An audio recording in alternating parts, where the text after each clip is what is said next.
So we talked about lifestyle changes for the treatment of diabetes, but as I mentioned, some people require medication in order to reduce the risk of complications of diabetes. There are several medications that you've probably heard of in one capacity or another.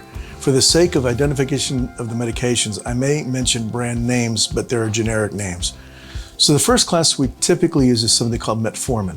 Metformin is a great medication to control diabetes. It stops the body's ability of making sugar or reduces it from the liver. Some patients say, hey, Dr. G, I heard it was recalled or that it's bad for my kidneys. That is not true. If there's a recall, it's usually a manufacturer in a particular state. Metformin does not cause kidney problems, but in people with significant kidney impairment, they should not be on metformin. Next, there's sulfonylureas, medications like glipizide and glimepiride.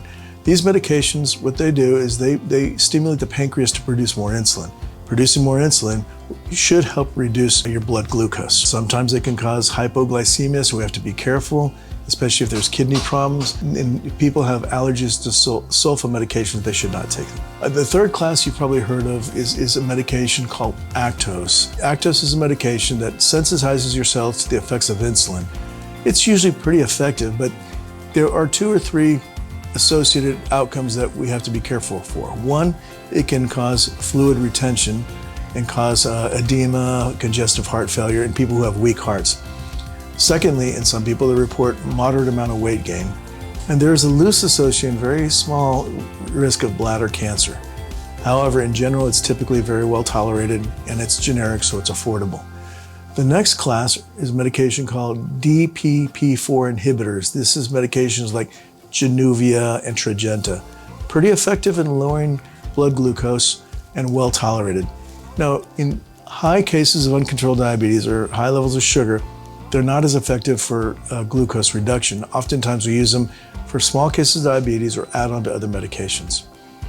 Other medications that I'm sure you've heard of that are very popular, advertised on TV right now, are SGLT2 inhibitors. These medications are medications such as Jardiance and Farxiga.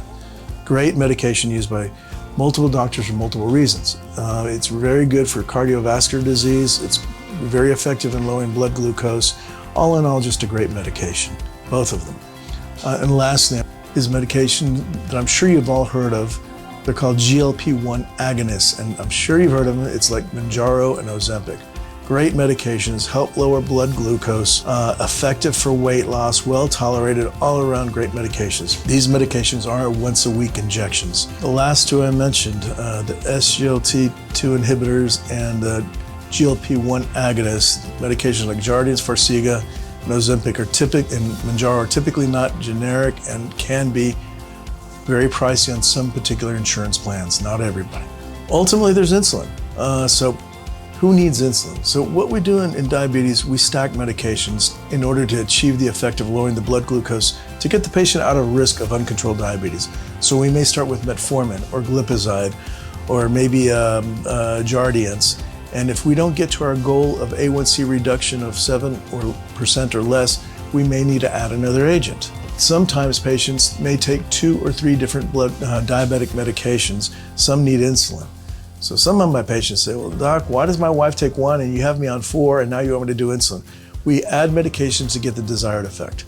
Some of my patients say, well, I'm allergic to glipizide, Actos makes me swell, metformin gives me diarrhea.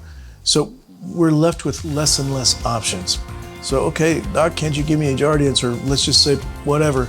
Well, we have to make sure the insurance covers it and it's not too pricey. So sometimes we don't have many options and we resort to insulin, either basal once a day or mealtime, which we use less often, especially in type 2 diabetes. So some of my patients are like, doc, I don't feel comfortable giving myself a shot daily. I'm just not gonna do it. That's not for me. So I tell my patients, well, if you don't like a daily shot once a day that feels like plucking an eyebrow, you certainly will not like being hooked up to dialysis 3 times a week with a needle the size of your finger.